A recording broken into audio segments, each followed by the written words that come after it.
de ser reconciliado, de pacificar e ser pacificado. Então o amor, ele cobre uma multidão de pecados. Ele não expõe a pessoa. A ideia é essa, né? Que o amor funciona como um grande cobertor em cima dos pecados dos outros, o nosso amor.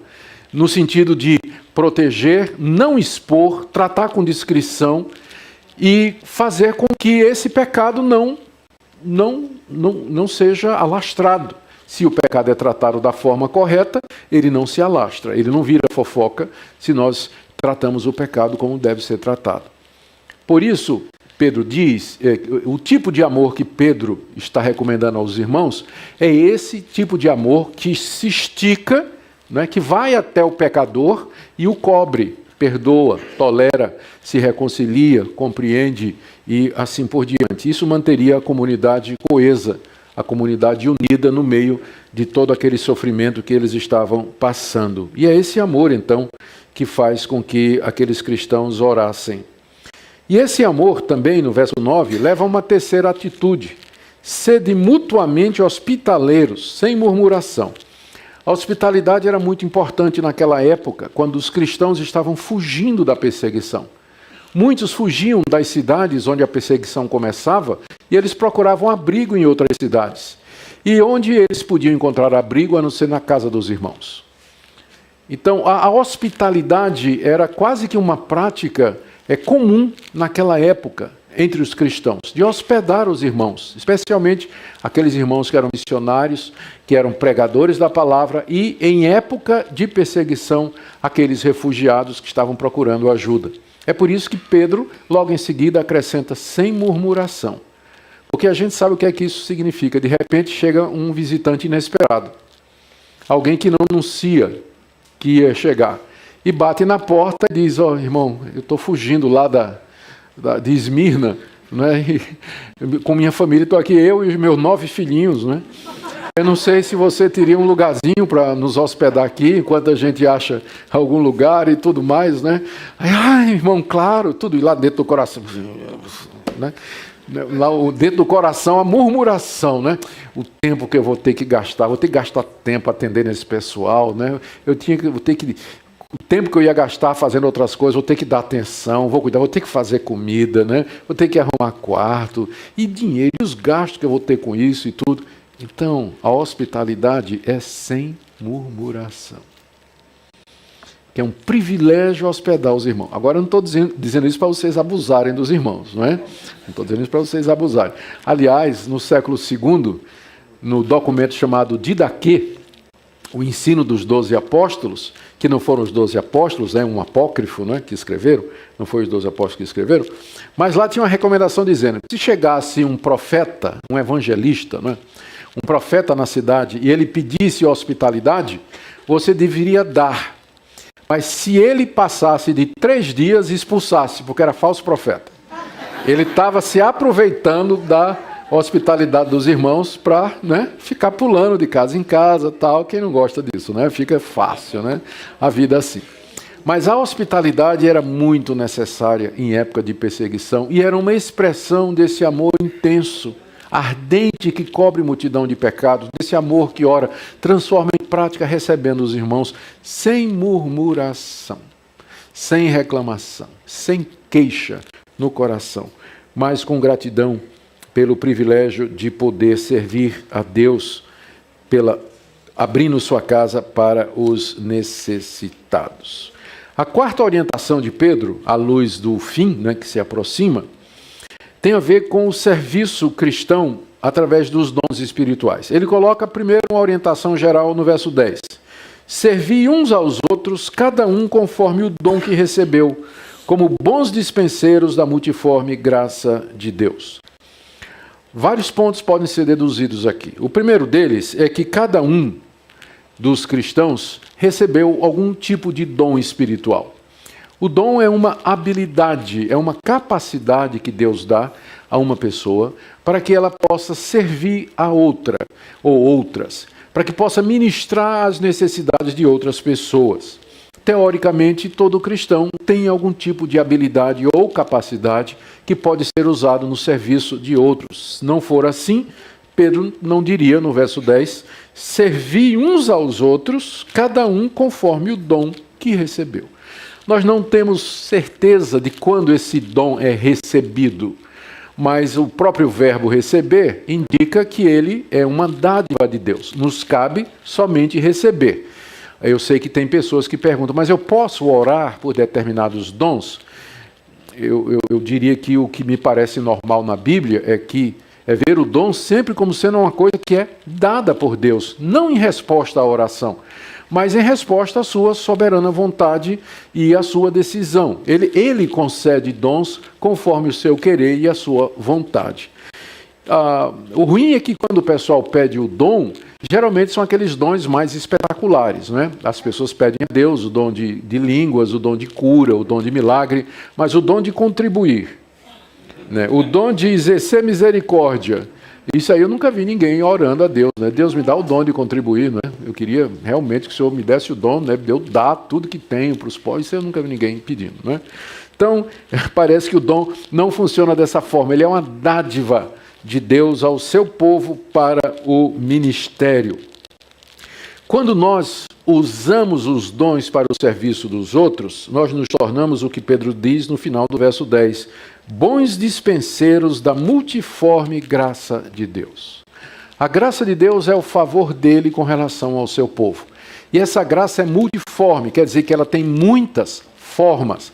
Pedro está se referindo aos dons espirituais. Eles são muitos, eles são variados, eles são originados da graça de Deus. Quando eu uso esses dons, eu estou sendo um bom mordomo, um bom dispenseiro, é isso que a palavra dispenseiro significa. Vou pensar na ideia brasileira, pensa numa dispensa.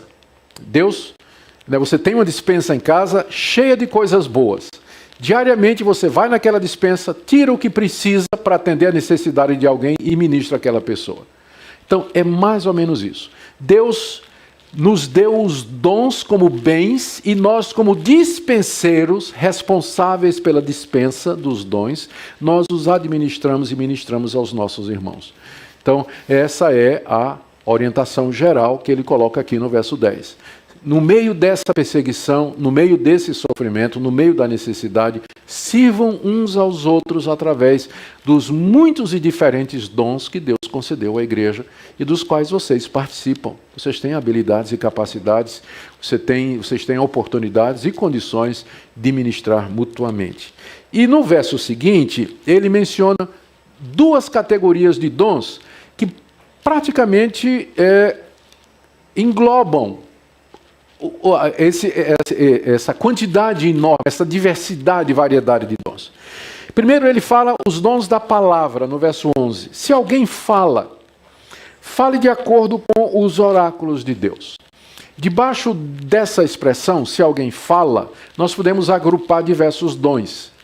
O apóstolo da época, evangelista, pastor, mestre, o dom de ensino, a palavra do conhecimento, a palavra da sabedoria.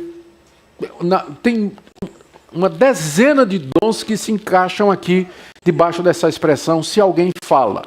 Ou seja, tem muita gente cujo ministério que recebeu de Deus é servir as outras pessoas através da fala. Como profeta, como mestre, como pastor, como quem exorta, como quem aconselha, como quem abençoa com bons conselhos, para quem oferece discernimento, para quem instrui o povo de Deus, os irmãos. Então, é a primeira categoria que Pedro se refere aqui. São os irmãos que receberam dons de fala. E ele dá uma recomendação àqueles que têm dons que são exercidos através da fala. A recomendação é que ele fale de acordo com os oráculos de Deus. O que são os oráculos de Deus? É uma referência às Escrituras. As Escrituras, onde você contém as revelações de Deus. A palavra oráculo aqui, ela é encontrada na versão grega do Antigo Testamento, a Septuaginta, mas também era muito comum na linguagem popular daqueles dias. Os pagãos tinham seus deuses. Eu vou citar um exemplo. O deus Apolo, ele tinha um oráculo na ilha de Delfos. Lá tinha uma pitonisa que ela interpretava a vontade do deus Apolo aos seus adoradores. Ela era chamada de oráculo, porque ela recebia a revelação do deus Apolo e passava para os adoradores. Então, trazendo essa figura na sua versão cristã, onde estão os oráculos de Deus? Onde está a revelação de Deus para o seu povo? Aqui, nas Escrituras. Então, são as Escrituras que são os oráculos de Deus, equivalente às pitonisas, sacerdotisas e intérpretes dos deuses pagãos daquela época. Deus não tem hoje oráculos, né, no sentido de pessoas que são órgãos da revelação de Deus. Então, se alguém quer saber a vontade de Deus, ele não vai consultar uma profetisa, não é? Né? Não vai consultar uma profecia. Eu quero saber qual é a vontade de Deus. O que é que eu faço para me salvar? Né? Consulta a Deus aí. Consulta Deus, olha, Deus está me dizendo que... Né? Não é assim que funciona. Os oráculos de Deus é a vontade dele revelada e registrada na Escritura. É por isso que está dizendo aqui, se alguém fala, fale de acordo com os oráculos de Deus. Ou seja, todos esses dons de fala, eles têm um referencial. Eles não podem contradizer o que está escrito. Eles não podem contradizer, torcer, diminuir ou adicionar. Mas eles vão usar os oráculos de Deus para abençoar, instruir, exortar, aconselhar, dar conhecimento, fortalecer, repreender, corrigir. Tudo isso está debaixo do dom da palavra, não é? Alguém que serve através da fala. Mas essa fala tem que ser de acordo com a palavra de Deus. Então, como é que se conhece um falso profeta? É quando ele começa a falar, mas ele foge dos oráculos de Deus. Ele começa a trazer coisas estranhas à palavra de Deus. Então, ele não é de Deus. Se o que ele está ensinando, se o conselho que ele está dando, a orientação que ele está passando é contra os oráculos de Deus, então ele não está sendo um bom dispenseiro da multiforme graça de Deus. Ele, na verdade, é um falso profeta. É um falso pastor, um falso mestre ou falso qualquer outra coisa. Mas não é de acordo com a palavra de Deus. A segunda categoria de dons que Pedro menciona no verso 11 são os dons de serviço. Se alguém serve, faça-o na força que Deus supre. Debaixo de dons de serviço, nós temos também uma pletora de dons. Desde o dom de misericórdia, dom de contribuição, dom de visitação, de liderança, de administração, de ajuda, de socorro. E aí a gente começa a ver que, através da história, com o tempo, esses dons, eles se desdobram. Eu não sei se eles se desdobram, mas eles se adaptam. Por exemplo, com o surgimento da tecnologia e o surgimento da internet, muita gente que tem o dom de fala, a gente percebe que tem umas pessoas que têm uma habilidade extraordinária para ministrar através das redes sociais. Eu conheço pastores que são excelentes pregadores, mas você coloca ele na frente do olho de uma câmera, ele murcha, ele perde a eloquência dele. Ele não consegue falar olhando para o olho preto de uma câmera Kodak assim na cara dele. Ele não consegue fazer isso. Mas outros têm uma habilidade fabulosa, e é o contrário. Você vai escutá-lo ao vivo e diz, ele parecia mais alto lá no vídeo, né? Não é... Mas tem gente que tem o dom da fala acaba se adaptando. Eu estou dizendo isso para dizer que eu acho que também um dom do serviço acaba se adaptando. Com a sofisticação da igreja, a institucionalização da igreja, eu fico pensando, por exemplo, tem gente que tem habilidade para cuidar de menino. Não tem? Mas tem gente que não tem.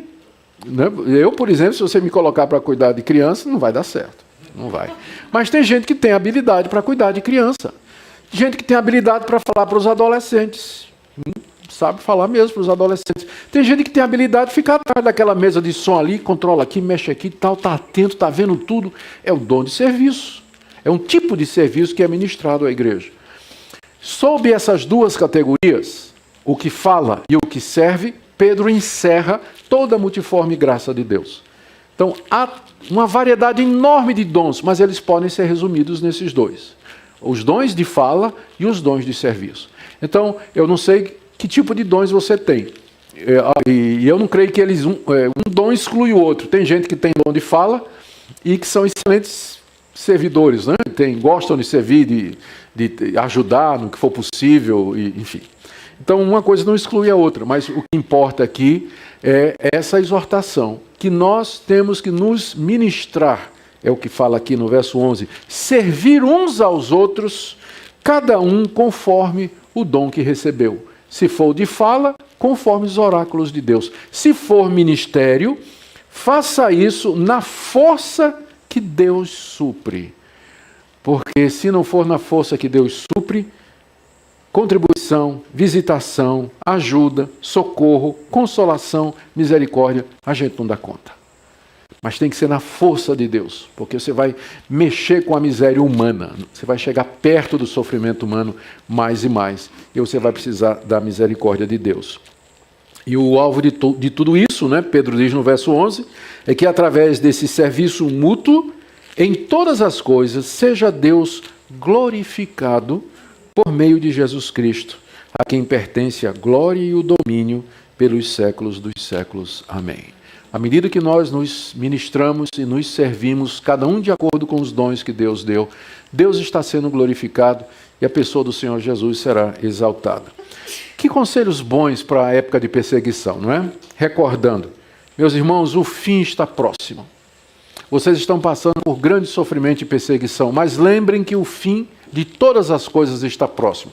Portanto, sejam sóbrios, orem, amem-se mutuamente, cobrindo a multidão de pecados, que esse amor se manifeste na prática, recebendo os refugiados na casa de vocês, e que vocês se ministrem de acordo, se ajudem de acordo com os dons que vocês receberam, porque em tudo isso, mesmo no meio do sofrimento e perseguição, Deus será glorificado, e também o Senhor, por meio de Jesus Cristo, a quem pertence glória e o domínio pelos séculos dos séculos. Amém. Pedro podia ter terminado a carta aqui, porque está tudo com cara de final.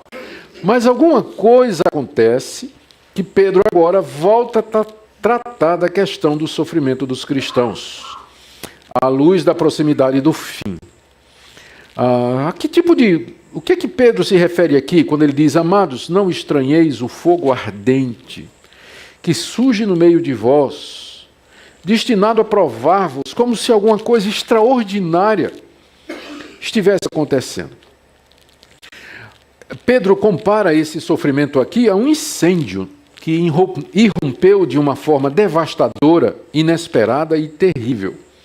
Alguns estudiosos que eu consultei, eles sugerem que Pedro aqui estava se referindo à morte dos cristãos por Nero em Roma, presos em postes e queimados vivos.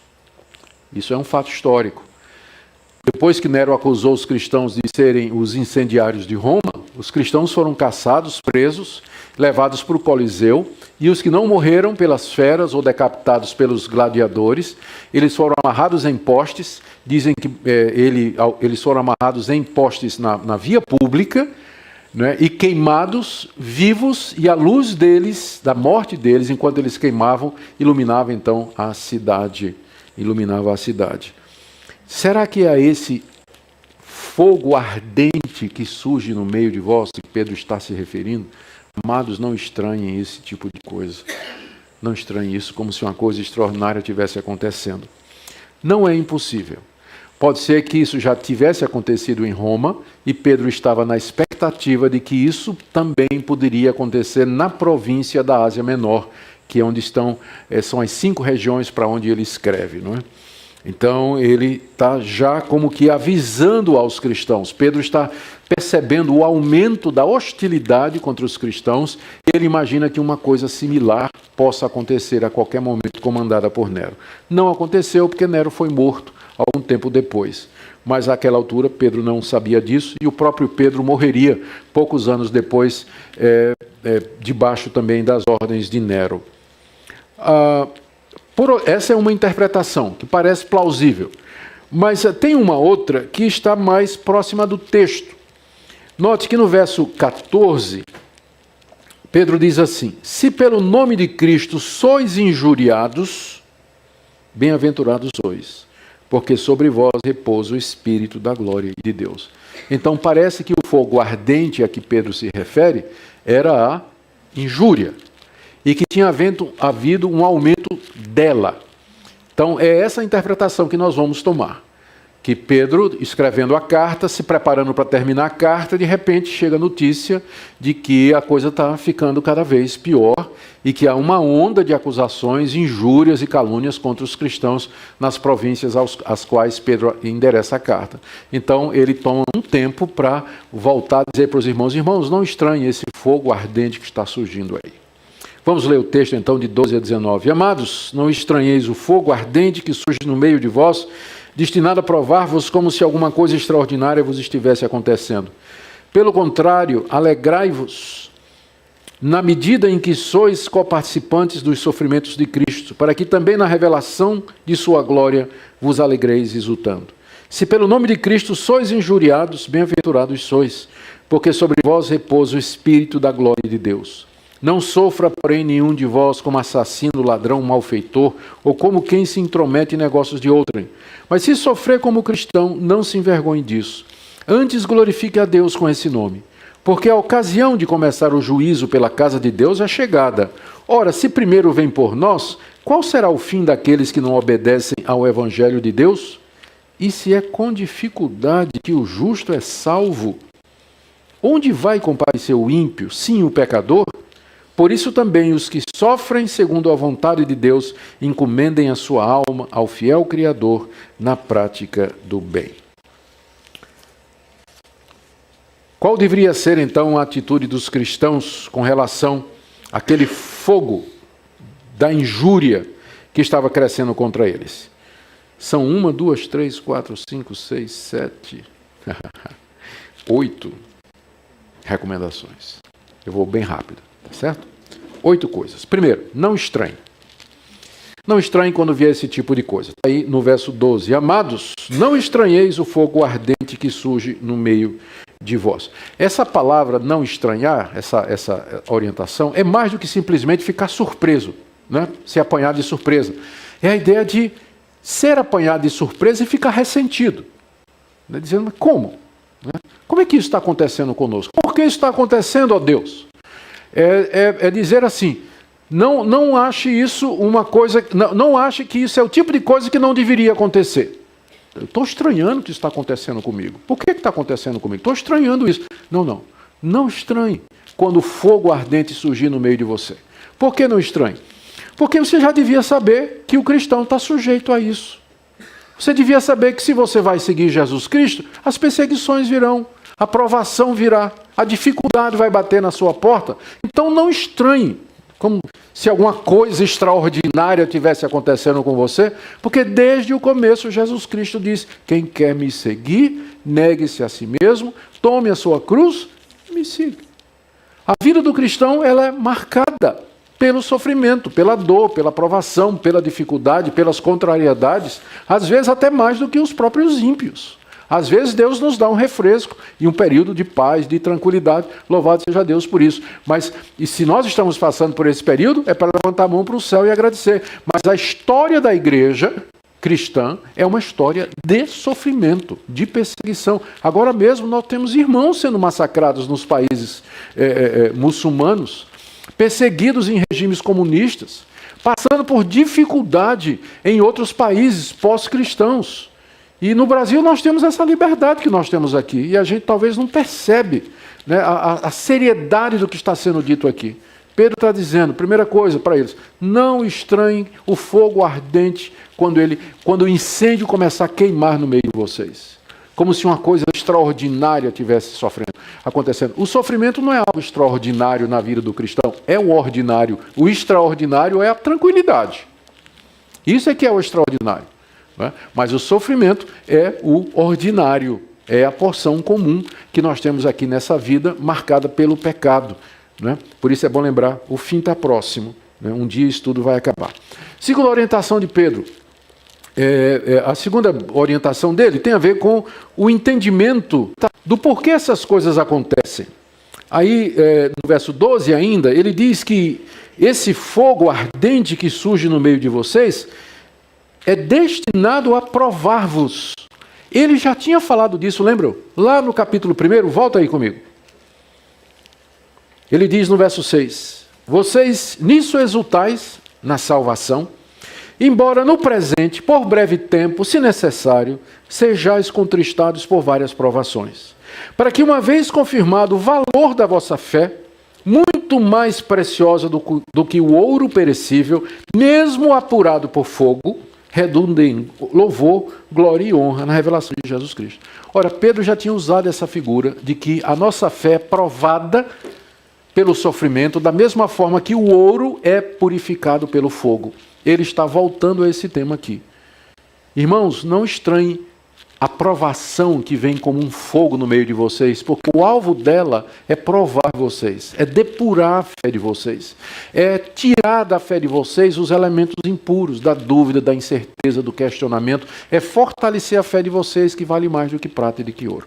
Então entenda qual é o propósito do sofrimento. Terceira orientação está aí no verso 13. Em vez de ficarem entristecidos ou ressentidos, estranhando aquilo, né, eles deveriam se alegrar. Verso 13, pelo contrário, alegrai-vos, na medida em que sois coparticipantes dos sofrimentos de Cristo, para que também na revelação de sua glória vos alegreis exultando. De que maneira aqueles cristãos poderiam se alegrar no meio daquele intenso sofrimento? Eles poderiam lembrar que o Salvador deles morreu por eles e sofreu por eles. E que da mesma forma que Cristo sofreu, morreu e depois foi exaltado e vitorioso, eles, como seguidores de Cristo, unidos a Cristo, seguiriam o mesmo padrão. Primeiro o sofrimento, mas depois também a exultação e a glória. O fim está próximo. Então, vocês estão unidos a Cristo. Da mesma forma que Cristo primeiro morreu para depois ser exaltado, vocês primeiro vão sofrer para depois receber a glória. Por isso, se alegrem, porque vocês são coparticipantes ou participam juntamente com Cristo nos sofrimentos. E da mesma forma também, quando Cristo se revelar, final do verso 13, o fim está próximo, não é? Quando ele vier em glória, que é o fim de todas as coisas, vocês também se alegrarão, exultando. Se alegram agora na expectativa, e quando ele vier, o fim de todas as coisas, vocês vão se alegrar de verdade. Ou seja, aguenta, irmão, fica firme aí, só mais um pouquinho, continua. Lembra do Senhor, como ele primeiro sofreu antes de ser exaltado.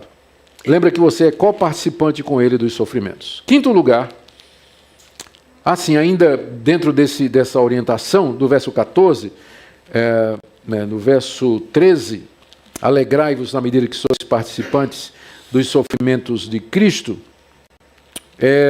Logo em seguida, continuando o pensamento, eles deviam lembrar, ainda pensando nessa alegria, de que eles eram, na verdade, bem-aventurados por sofrer por causa de Jesus, verso 14. Se pelo nome de Cristo sois injuriados, era o sofrimento, não é?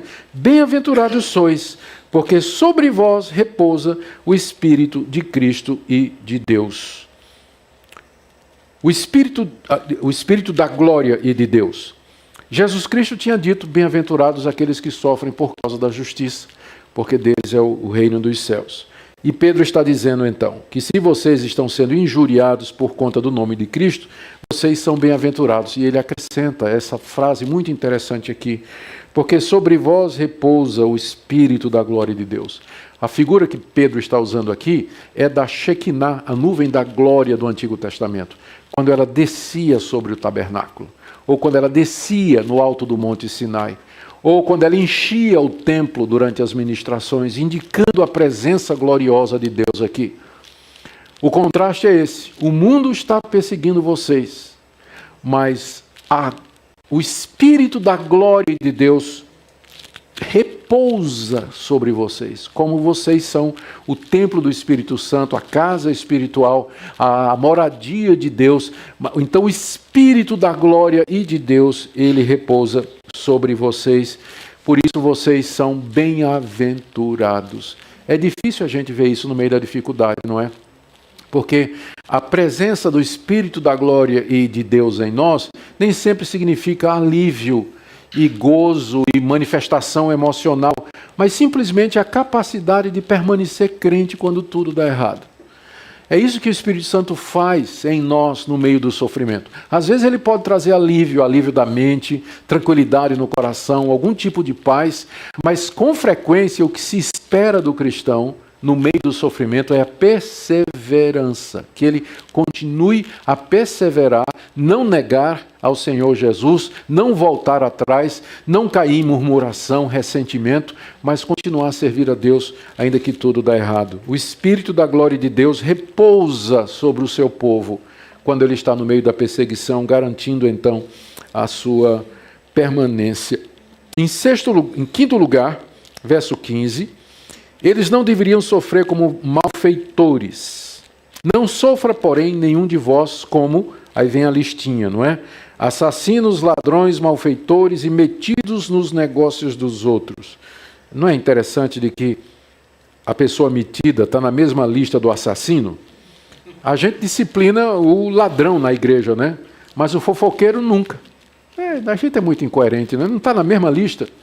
Está na mesma lista, o metido, né? A pessoa que se mete nas coisas dos outros, é o fofoqueiro, maledicente, tem língua comprida, não é?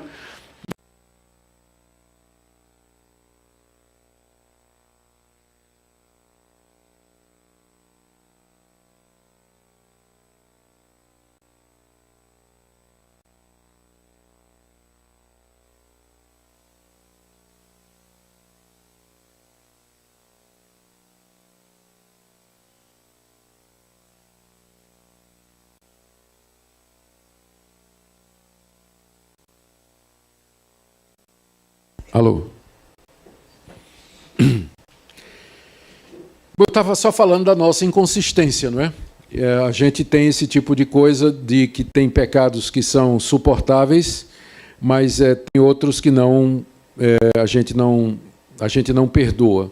Então, na mesma lista em que está o ladrão, está também o que se mete no negócio dos outros. Deveríamos tratar a ambos com o mesmo rigor. Saiu, né? Tirou só a pilhinha, né? Tá certo. Que coisa interessante. Vamos lá. Está aí a quinta orientação. Eles deveriam, então, em contraste, no verso 16, no início do verso 16, sofrer como cristão. Se vai sofrer, que sofra porque é um cristão. E não porque você se meteu nas coisas dos outros e está sofrendo por isso. Você foi desonesto, está sofrendo por isso. Você fez um mal feito e está sofrendo por isso. Ou você cometeu assassinato e está sofrendo por isso. Mas se nós vamos sofrer, verso 16, que seja como cristão. E aqui vem a sexta orientação, que nós deveríamos glorificar a Deus por conta desse nome. O verso 16 ele é interessante. Se você sofrer como cristão, não se envergonhe disso. Antes glorifique a Deus com esse nome. O nome cristão aparece apenas 3 vezes na Bíblia.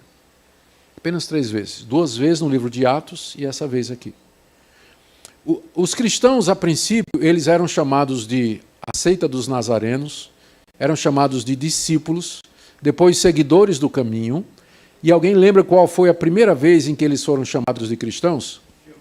Em Antioquia, quando a missão gentílica começou, é que os cristãos foram chamados pela primeira vez desse nome. Enquanto eles estavam no ambiente judaico, eles eram confundidos com uma seita judaica. Então era chamado de Nazareno, o caminho, os discípulos. Né? Não tinha uma identidade muito clara. Mas quando o evangelho vai para os gentios, então o nome que os gentios acharam para se referir aos cristãos, é interessante que essa nomeação não parece ter sido feita pelos próprios cristãos, mas pelos gentios. Por quê? De tanto esses discípulos falarem de Cristo, né? de Cristo, e eles então foram chamados de cristãos a primeira vez em Antioquia, que é a série da missão gentílica. A segunda vez é quando Paulo está pregando o evangelho diante de autoridades e uma delas se levanta e diz a Pedro, por pouco, aliás, a Paulo, você acha que com tão pouco você pode me tornar um cristão? Se não me engano foi o rei Agripa, não é isso? Alguém me corrija aí, porque minha memória está falhando aí. Eu acho que foi o rei Agripa. Por tão pouco você quer me convencer a me tornar um cristão? É a segunda vez que o nome aparece. E agora a terceira aqui, nessa carta de Pedro. Se você está sofrendo por conta de Cristo, então se alegre por portar o nome de cristão. Glorifique a Deus com esse nome. cristão. Quanto significado nesse nome, não é? A história que tem por detrás desse nome, todo o conteúdo teológico que está aí, até que nós tenhamos o privilégio e a honra de sermos chamados de cristãos. Hoje em dia esse nome, ele perdeu praticamente o seu sentido, né? Porque ele hoje é usado para englobar, inclusive, agora eu não sei mais qual dos dois, Marquinhos, esse aqui. Você está perdoado, o amor cobre a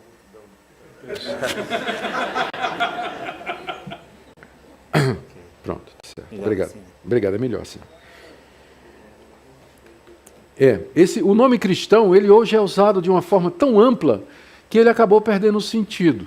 Ele inclui, inclusive, nos grandes órgãos de estatística que medem o tamanho das grandes religiões mundiais, eles vão dizer, nós temos 6 bilhões de pessoas e cerca de 3 bilhões, metade disso se declara cristão. Só que quando você vai ver o que é que eles consideram cristão, aí está toda a Igreja Católica, está toda a Igreja Ortodoxa grega e russa, estão as seitas como Testemunho de Jeová, os mormons, tudo isso eles colocam debaixo, até o espiritismo eles colocam debaixo do nome de cristão.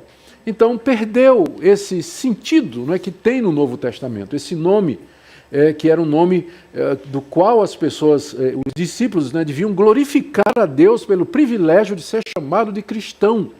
Quer dizer, aquele que segue a Cristo, que é um imitador de Cristo, ou um pequeno Cristo, como alguns querem dizer, não é? Embora não haja evidência muito clara disso. Mas glorifique a Deus por esse nome. Ou seja, você está sofrendo porque esse é o nome que lhe caracteriza, essa é a sua identidade, você é um cristão. Por isso, dê glórias a Deus por isso. A 7ª orientação, verso 17 a 18, essa daqui é complicada, mais uma vez. Pedro está dizendo que eles deveriam lembrar que o fim está próximo mesmo, e que quando o fim chegar, esses injuriadores e ímpios que perseguiam, eles receberiam de Deus a devida recompensa. Agora veja como é que Pedro elabora isso. Ele diz assim, verso 17: a ocasião de começar o juízo pela casa de Deus é chegada.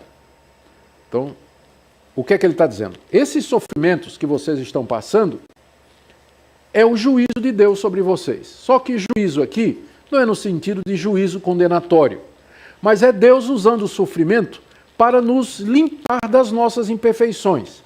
É um juízo bondoso, educador, disciplinador e didático. Não é um juízo que nos condena ao inferno. Mas o juízo começa na casa de Deus. Dando quadro maior. A humanidade pecou, caiu em Adão, está debaixo da ira de Deus. E o pecado traz consequências, nos contamina. E traz consequências nos relacionamentos entre nós, de nós com a natureza, especialmente entre nós e Deus. Do meio desse povo, Deus pegou um povo para ele, que é o povo exclusivo de Deus, a nação santa, de sacerdócio, a quem Deus deu essa grande salvação. Só que o juízo de Deus, ele não pode ser...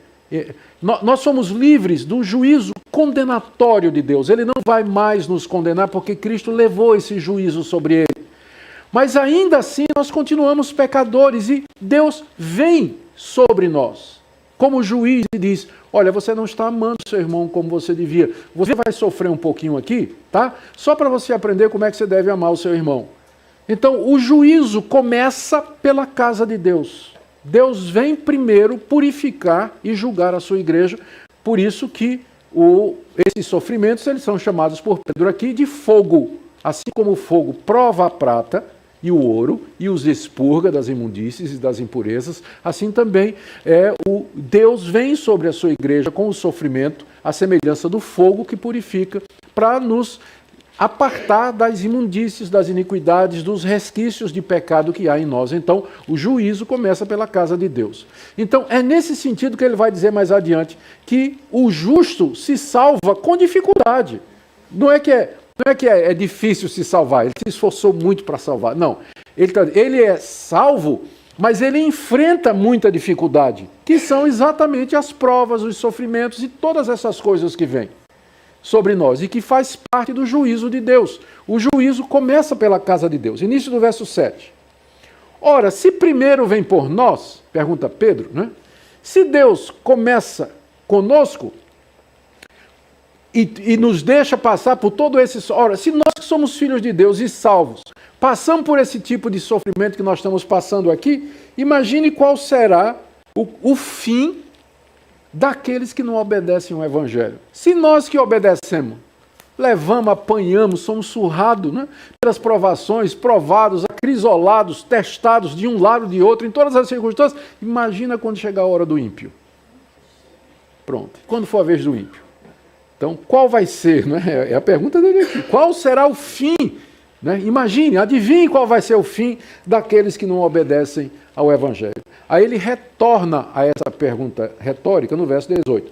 Se é com dificuldade que o justo é salvo, ou seja, por meio de todas essas dificuldades, não é, que nós estamos sendo salvos, onde vai comparecer diante de Deus o ímpio, o pecador? Ora, se a salvação ela é obtida através de toda essa dificuldade, somos salvos pela graça, mas como eu disse, a salvação é da culpa, da presença e do domínio do pecado. Né? Somos salvos gratuitamente da condenação, não vamos ser mais condenados. Mas agora vem um pilão, né, para tirar de nós as consequências do pecado, domínio do pecado em nossa vida. É a santificação, é difícil, dói, não é? Deus corta aqui, emenda acolá e dói esse tipo de coisa. Então, né, o justo é salvo com dificuldade. Ora, se o justo, que foi justificado pela fé em Cristo, ele é salvo com dificuldade, para onde é que vai o ímpio, o pecador? A resposta é uma pergunta que não quer calar, não é? E a resposta é inferno. Inferno, condenação eterna, ira de Deus, sem pausa, sem alívio nenhum, pela eternidade afora. Esse é o destino do ímpio, do pecador, do que não obedece ao Evangelho de Deus. Diante disso, né, verso 19, por isso, a conclusão de Pedro, os que sofrem segundo a vontade de Deus, encomendem a sua alma ao fiel Criador na prática do bem. Porque o Criador é que tem poder para lhe salvar ou para lhe condenar eternamente. Então, Ele é fiel nas suas promessas. Ele nos prometeu a vida eterna em Cristo Jesus. Essa palavra aparece, não aparece, mas a palavra esperança e herança aparece lá no capítulo 1, verso 3 e 4. Que nós somos regenerados para uma viva esperança, para uma herança incorruptível, que foi prometida por Deus. Deus é fiel. Então, os que sofrem, encomendem a sua alma ao fiel Criador, sabendo que Ele, através das dificuldades, através dos sofrimentos, haverá de cumprir o que prometeu. Ele dará vida eterna aos que creem no seu Filho, Jesus Cristo. Amém? Então, são estas as 9 não, 1, 2, 3, 4, 5, 6, 7, 8. A última era essa, encomendar a alma ao fiel Criador. 8 atitudes ou orientações de Pedro para aqueles irmãos sofredores. Eu queria terminar essa noite, essa palestra aqui, eu queria orar com vocês. E eu queria que você nessa noite, à luz de tudo que você ouviu, a exposição da palavra de Deus aqui, você colocasse sua vida, como está aqui, no verso 19, que você encomendasse a sua alma ao fiel Criador. No seguinte sentido, Deus, diante de tudo que eu ouvi, eu quero encomendar a minha alma a Ti. Essa mesma expressão estava na boca de Jesus quando ele estava morrendo. Pai, nas Tuas mãos entrego o meu espírito. É a mesma construção no grego. Então, só que Pedro não está dizendo, vocês estão morrendo, façam isso, como Jesus fez na hora da morte. O que Jesus fez na hora da morte, Pedro quer que a gente faça agora. Né? Encomendem a sua alma, o seu espírito, ao fiel Criador. Isso significa dizer, Deus, eu me entrego a Ti, o mais precioso que eu tenho, que é minha alma, eu entrego a Ti sem reservas. Eu quero viver para Ti. Se for Tua vontade que eu sofra por ser um cristão, se eu tomar essa posição de ser um cristão fiel, quando eu voltar agora para casa e voltar para o meu trabalho, para o meu emprego, voltar para a minha família, voltar para os meus vizinhos e amigos, eu vou voltar como um cristão, lá na minha escola. Né? Tem adolescentes me ouvindo aqui, jovens, lá na minha escola, na minha universidade, eu vou tomar essa posição, eu sou cristão. Eu quero me encomendar a Ti, não importam as consequências, porque eu sei que o Senhor é fiel. o Senhor vai cuidar de mim. Se for a tua vontade que eu seja injuriado, excluído, que o bullying venha em cima de mim, eu estou disposto. Eu estou disposto a fazer isso. Porque eu sei que tu és o Deus a quem nós devemos temer, amar, respeitar, crer e confiar. E minha vida só faz sentido se for nessa direção. Eu queria que nessa noite você fizesse isso. Você dissesse, Deus, eu sou teu. Se você já fez isso, que você renove a sua consagração. Que você entregue sua vida a Deus, na disposição de que, com a graça dEle, você vai viver para a glória dEle. E eu queria orar com você nesse instante. Ó Deus, nós queremos encomendar a nossa alma a Ti. Nós queremos dizer que esse é o bem mais precioso que nós temos. De que é que adianta o homem ganhar o mundo inteiro e perder a sua alma? Por isso nós a encomendamos a Ti, que são as únicas mãos seguras e poderosas para conservar a nossa alma, livrá-la do inferno, da condenação eterna, e isso mediante os méritos do Senhor Jesus Cristo. Senhor, nós queremos honrar o nome de cristão. Nós queremos viver à luz da certeza de que o fim está próximo e que o juízo se aproxima. Nos ajuda, Senhor. Eu oro pelos que estão aqui nessa noite e que ainda não se comprometeram incondicionalmente com o Teu Evangelho. Que hoje à noite seja uma noite de entrega, uma noite de encomenda do coração a Ti. Pedimos que o Senhor ouça as orações que estão sendo feitas nesse instante, que o Senhor receba a oferta desses corações, estes sacrifícios vivos e agradáveis a Ti, que é a entrega do nosso eu a Ti. Abençoa, Senhor, cada pessoa. É o que nós Te pedimos em nome de Jesus. Queridos, muito obrigado. Devido à natureza da pregação, que foi mais devocional,